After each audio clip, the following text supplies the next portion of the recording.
The first road test of the Kalen DeBoer era in Tuscaloosa is officially here as the Alabama Crimson Tide hit the road to Camp Randall in Madison, Wisconsin, where they'll be jumping around all afternoon, ready to welcome the Crimson Tide. Hello, everyone. I'm Chris Phillips. He's Cole Thompson. We are here previewing, predicting, and breaking down this ball game between Alabama and Wisconsin. Guys, make sure you like, subscribe, turn notifications. Check us out via podcast, wherever you get those as well. You can also find us across all social media platforms as well as our website, SECUnfiltered.com. This segment brought to you by our friends over at Prize Picks. Go to prizepicks.com, use promo code SECU at sign up to get $50 instantly when you play your first $5 or more lineup. Guys, it's prizepicks.com, promo code SECU to get your $50 bonus today.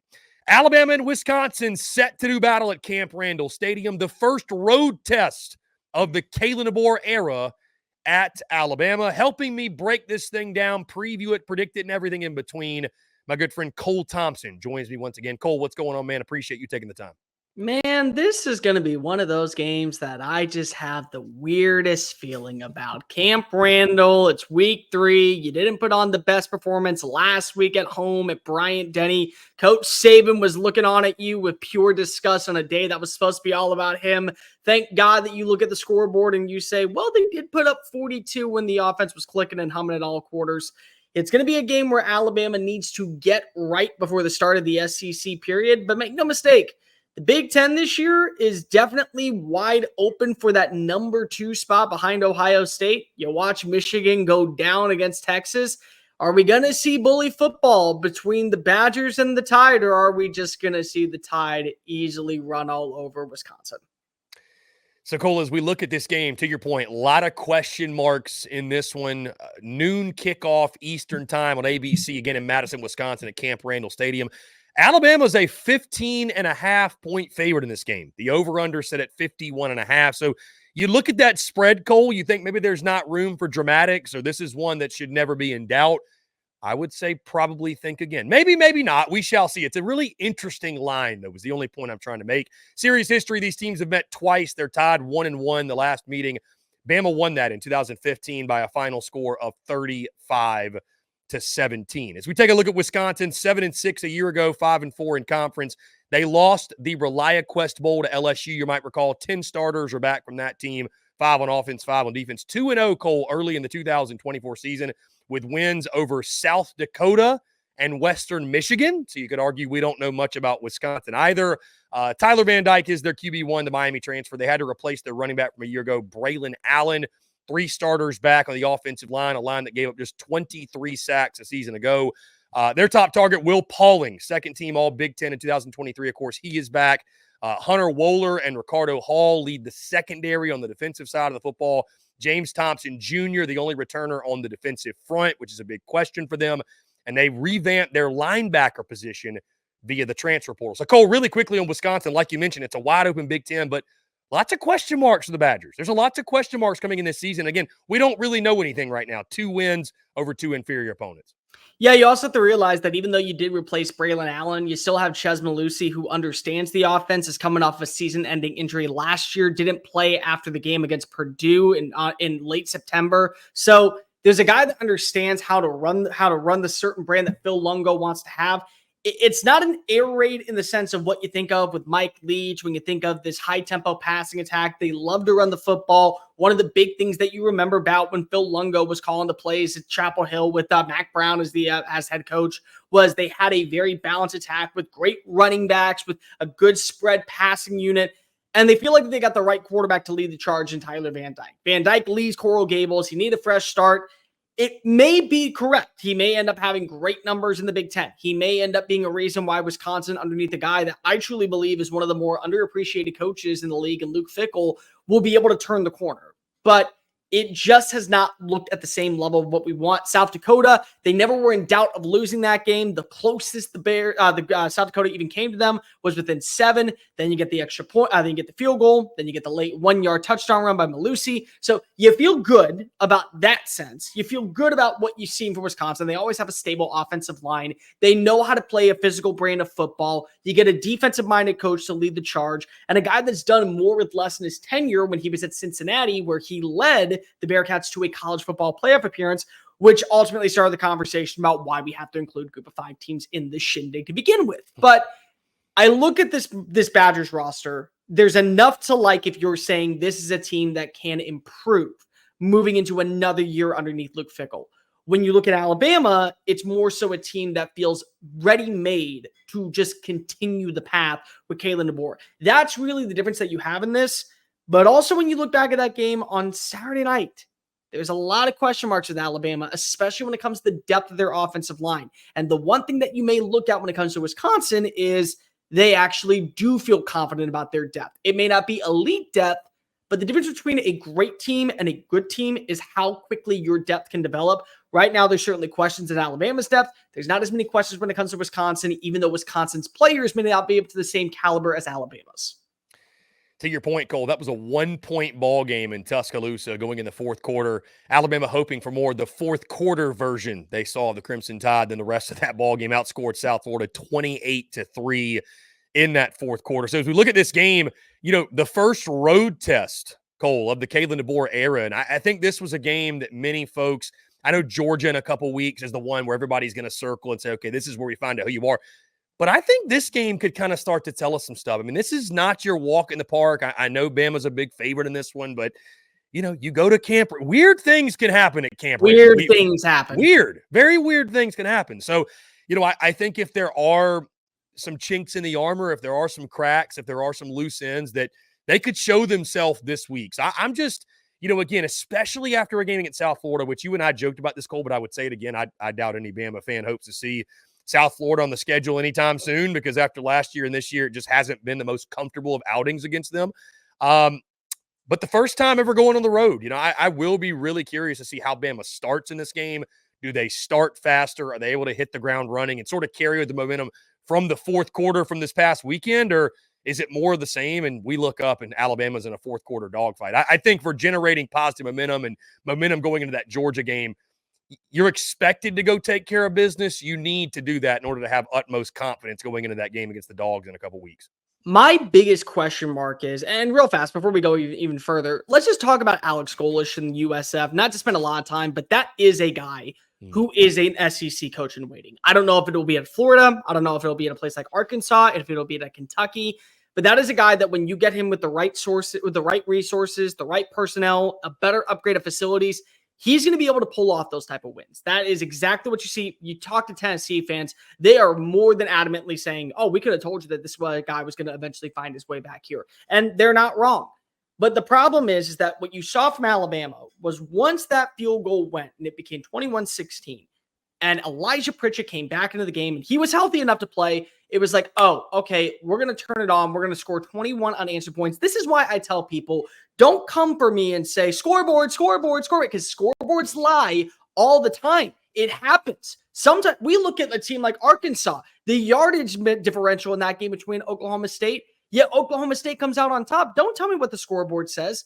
What you watched in that game was Alabama at its peak for 5 minutes. Those 5 minutes are the version of the Crimson Tide that many people expect in the Kalen DeBoer era. And I'll be completely transparent. I've been on record saying multiple times, this will be the worst team that Kalen DeBoer fields his entire tenure in Tuscaloosa.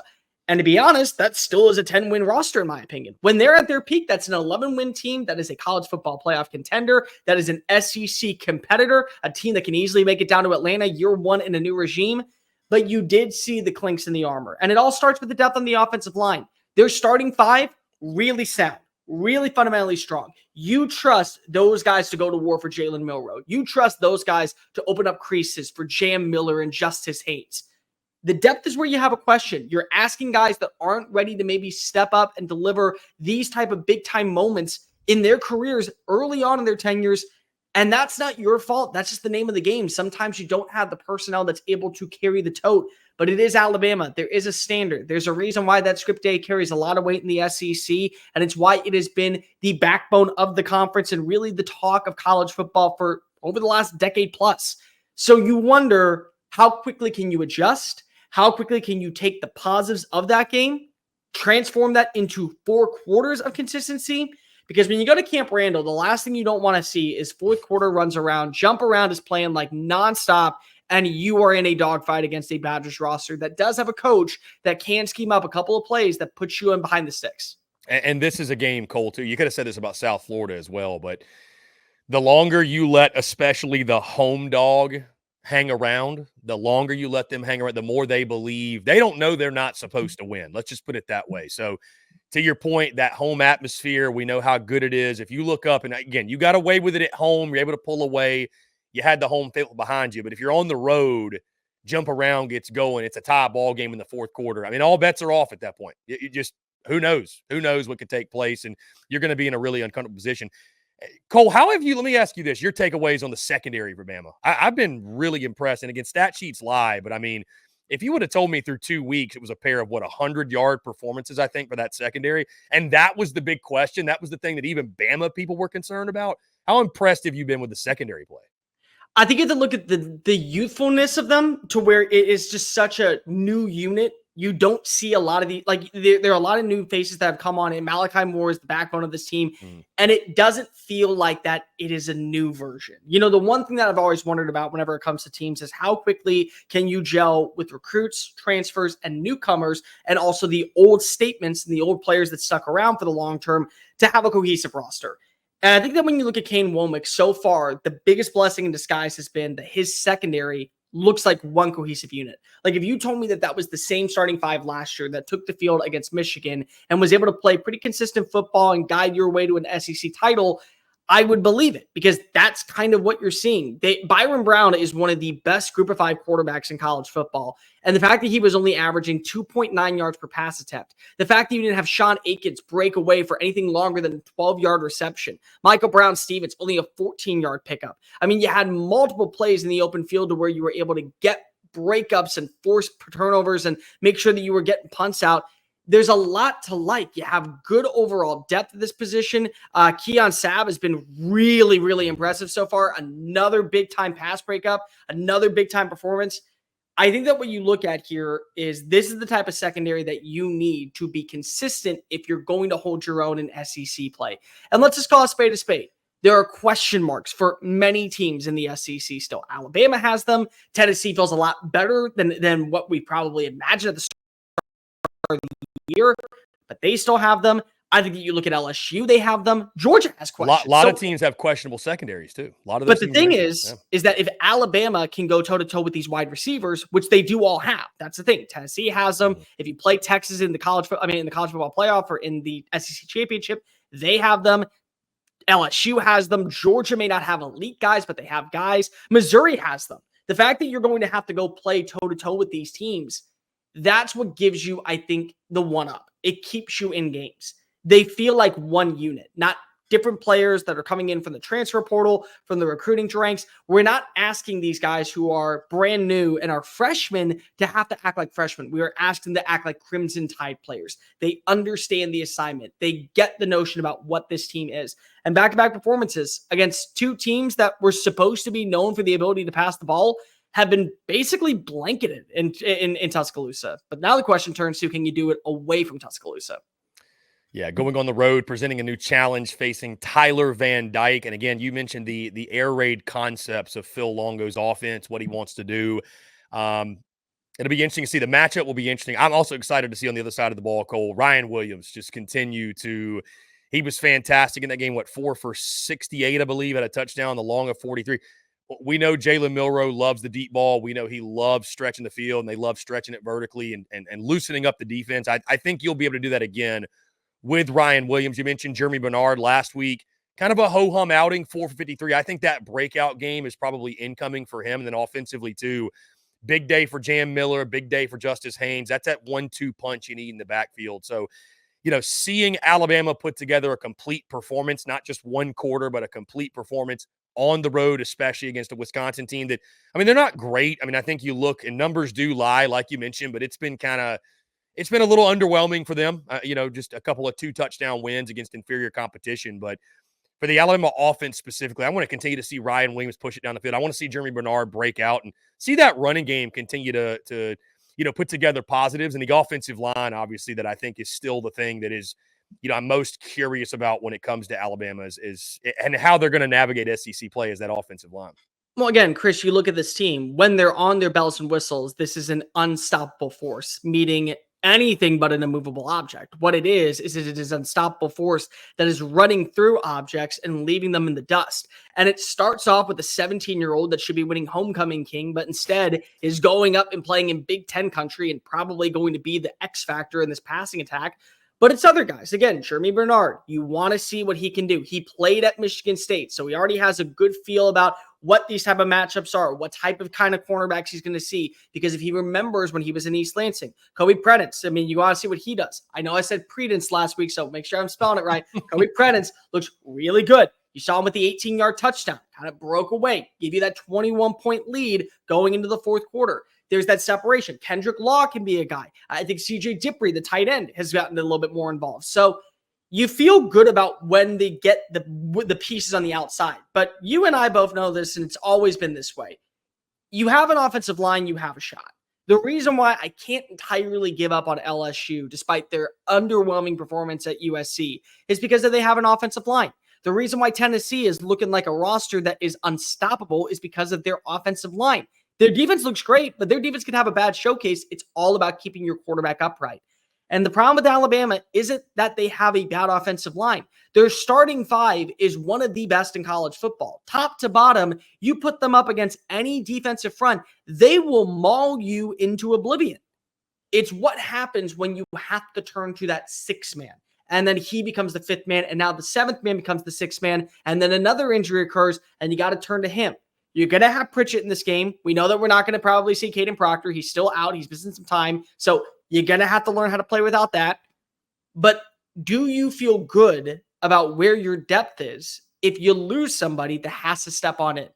Alabama right now feels like a team that with its starters is going to hang around and be a problem. If you don't have your starters, well, then you have some questions. And I know that people are going to say, but you can always have questions with backups. It's a little bit different because with Alabama, you used to feel comfortable losing a starting linebacker or safety and just say, oh, the 5-star that we've been training for the last 6 weeks, yeah, he's good to go. It's not going to be that case when you look at it this year because it's a brand new roster and a brand new coaching staff. They're all trying to get on the same page. That's really been the difference. And for me, that's the reason why when you look at Kalen DeBoer, he might end up losing a game that he probably shouldn't.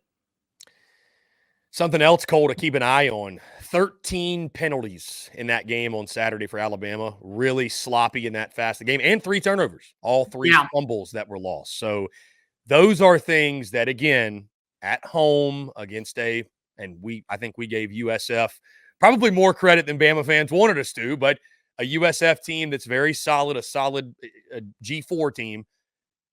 You cannot do that on the road at Camp Randall and probably live to tell the tale. You just cannot play that way. You cannot be sloppy in that manner and live to tell the tale. So they got to clean it up, Cole. I mean, it's got to get cleaned up. It's got to get shored up when you go on the road and take on the Wisconsin Badgers. And again, final tune-up before SEC play begins. I mean, that's the big one. Everybody's circling Georgia. Do not get caught looking ahead or thinking too far. Like, take care of this task at hand on the road, first road test. And I think it is a real test. Cole, let's lock in some predictions for this game. I'll let you start. Alabama, Wisconsin, first road test, like I just mentioned, of the Kalen DeBoer era. What are you expecting from the Crimson Tide, and how does this one play out? I think you're going to see a little bit of sluggishness still. I do. I just think that it's, again, an offense that you're trying to master, and you don't have the pieces to be able to do so. So there's going to be a couple of mishaps, a couple of miscues. There's going to be fans that lose their mind over Jalen Milroe's play. And you know what? I get it. I get it from an Alabama perspective. You had 16 plus years of dominance where truly this was not the expectations. More importantly, this was not the standard. If that was the type of play that you saw underneath Nick Saban, you would lose your gasket. That's just the bottom line. It's not Alabama football of old. But in the great words of yours truly, just because you haven't seen it done doesn't mean it can't be done. Just because of it looks one way doesn't mean it will forever. Just because of your initial description doesn't mean it's going to be the one that we talk about come week 7, week 9, week 14. One game does not define a season, and one quarter does not define success. So I think that you will see success in the second quarter, and then the third quarter, and then the fourth quarter. And you won't ever feel like that this game is so far out of reach to where Wisconsin can't pick up the pace, get one big-time play down the field. Tyler Van Dyke uncorks 140 yards. You get a wide receiver waiting at the back of the end zone.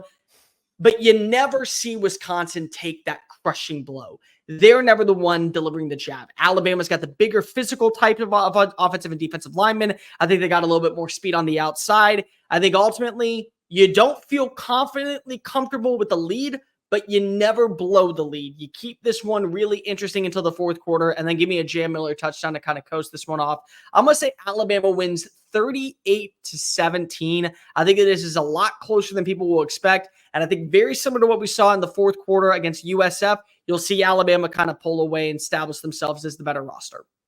Yeah, it's interesting, Cole. You'd like to start faster. You also love the characteristic of being a football team that wins the fourth quarter. You hear coaches talk about that all the time. So it's kind of that balancing act. You'd like a little bit of both. Yeah, Cole, I look at this game. You mentioned the athletic advantage that Alabama has. I think it is interesting going on the road for the first time. This is the first time they're, going to be operating in a game week this way, and things are going to be different than they've ever been in Tuscaloosa. I think that's something to really take account for, right? When it's that different and how the schedule is going to be and all that. With that being said, though, I think to your point, I agree. I think I could see a slower start again. I think this game at halftime could be a one-score game. I do think Bama is going to pull away in this one. I trust Jalen Milroe in the vertical passing game in this game. Again, I do think there's an athletic advantage. Wisconsin, again, can make this really interesting. And if Alabama is not taking care of the football, if they're sloppy with the fumbles and a lot of self-inflicted wounds and the penalties and stuff like that, I could imagine, I could see looking up in this game in the fourth quarter and seeing this being a one-score game. And again, being a very, very uncomfortable game for the Crimson Tide. That said, I think they'll pull away. I've got a similar score to you, but I think actually a little bit closer. I've got Alabama winning this game 34-20. So I could actually see this being still a fight late in the third quarter. Alabama, like you mentioned, gets that knockout blow or two to kind of pull away and give themselves some distance. But, going on the road, again, there's going to be a lot of unpredictability here. I do like Tyler Van Dyke as a player. And Wisconsin, just kind of a stingy team, man. Tough, physical, just traditional Big Ten team. But I think Alabama's got more of that in the tank than Wisconsin does, and they find a way to get the job done. 34-20, it won't be perfect like much of year one of Kalen DeBoer is going to be, but Alabama's just a better football team. They've just got more of those guys, 1 through 44. You mentioned the depth, Cole. I think depth could be a difference in this one. Depth could be a difference. I think the biggest difference is going to be the turnover rate. Can you make sure that you don't lose the turnover battle? Because it's okay when you're going up against a G5 program like USF, going up against a Wisconsin program, one to where they can capitalize in shorter field positions, one to where your athletes are better, but you still feel like it's never too far out of reach. That's where you got to go ahead and keep this one interesting. Again, Bama wins. Bama feels really confident going into Georgia. They get to have a little bit of a refresher moment, but you don't want to play close. Camp Randall, things get weird. And especially when it's Big Ten versus SEC, the last thing that the conference needs right now is anyone giving bragging rights to the big guys up north. So, guys, do you agree with us? Do you disagree? How do you think this one plays out when Alabama and Wisconsin do battle in Madison? Guys, appreciate each and every single one of you tuning in. Make sure you like, subscribe, turn notifications. Check us out via podcast, wherever you get those as well. You can also find us across all social media platforms, as well as our website, SECUnfiltered.com. Until next time, I'm Chris Phillips. He's Cole Thompson. Appreciate each and every single one of you tuning in, and we'll catch you on the other side.